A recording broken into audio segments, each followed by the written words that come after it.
পরবর্তী প্রশ্ন রয়েছে, এক ভাই জানতে চেয়েছেন মৃত্যুর পর মৃত ব্যক্তির রূহ দুনিয়াতে কত সময় থাকে বা দাফনের পর রূহ দুনিয়াতে আসতে পারে? অনেকেই বলে থাকেন মৃত ব্যক্তির রূহ নাকি প্রতি শুক্রবার রাতে দুনিয়াতে আসে এবং তার আত্মীয় স্বজনের কাছে ভালো কিছু প্রার্থনা করে। এটা কতটুকু সত্য জানতে চাই। এটিও আমাদের দেশের প্রচলিত আরেকটি কুসংস্কার, একটি বাজে কথা। রূহ মৃত ব্যক্তির সঙ্গে সম্পৃক্ত। মানুষ যখন মৃত্যুবরণ করে, আল্লাহু ইয়াতাওয়াফাল আনফুসা হিনা মাউতিহা ওয়াল্লাতী লাম তামুত ফি মানামিহা ফায়ুমসিকুল্লাতী কাদা আলাইহাল মাউত ওয়া ইরসিলুল উখরা ইলা আজালিন মুসাম্মা। রূহ এটা হলো, ইয়াসআলুনাকা আনির রূহ কুলির রূহু মিন আমরি রাব্বি। রূহ কি জিনিস? রূহ হলো আল্লাহর পক্ষ থেকে একটি নির্দেশনা, যে নির্দেশনা মানুষের দেহের মধ্যে অবস্থান করে এবং যতদিন পর্যন্ত আল্লাহর পক্ষ থেকে সেই নির্দেশনাটি মানুষের মধ্যে অবস্থান করে ততদিন মানুষ জীবিত থাকে। যখন আল্লাহ পাক তার সেই নির্দেশনাটিকে প্রত্যাহার করে নেন, তখন এই রূহ মানব দেহ থেকে বেরিয়ে যায়। এটি হলো মৃত্যু।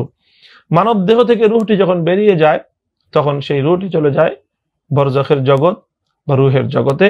সেখানে গিয়ে সেই রূহ অবস্থান করে।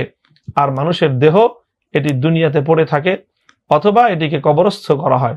কবরস্থ করা হোক বা না হোক, ওই যে রূহ চলে গেল আল্লাহর পক্ষ থেকে, সেই রূহ এটি বরজখের জগতে থাকে।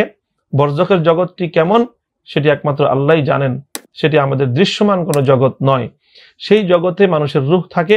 সেই রূহের সাথে যার যার দেহের একটা বরজখী একটা খুবই সূক্ষ্ম একটা সংযোগ থাকে। এটা বিভিন্নভাবে প্রমাণিত। সূক্ষ্ম একটা সংযোগ, যেটাকে বরজখী তাআল্লুক বলা হয়, সেই সংযোগ তার দেহের সঙ্গে থাকে। এবং রূহ এটা দুনিয়াতে থাকে না বা কবরেও থাকার জিনিস না, এবং ওই দেহের মধ্যেও এটা থাকে না মৃত্যুর পরে আর, বরং রূহটি বরজখের জগতে থাকে। এবং আল্লাহ পাক রব্বুল আলামিন যখন আবার মানুষকে পুনরুত্থিত করবেন কিয়ামতের দিন হাশরের মাঠে, সেই দিন আবার এই রূহকে আল্লাহ পাক রব্বুল আলামিন মানব দেহে ফিরিয়ে দিবেন। বিভিন্ন হাদিসের দ্বারা এই কথা দ্ব্যর্থহীনভাবে প্রমাণিত হয়। মানুষের রূহ যখন ফেরেশতারা নিয়ে যায়, তো আসমানের উপর নিয়ে যায়। সেখান থেকে কারো রূহ ইল্লিনে পাঠানো হয়, কারো রূহ সিজ্জিনের মধ্যে পাঠানো হয়। রূহ সংক্রান্ত এই কথাগুলোই সঠিক।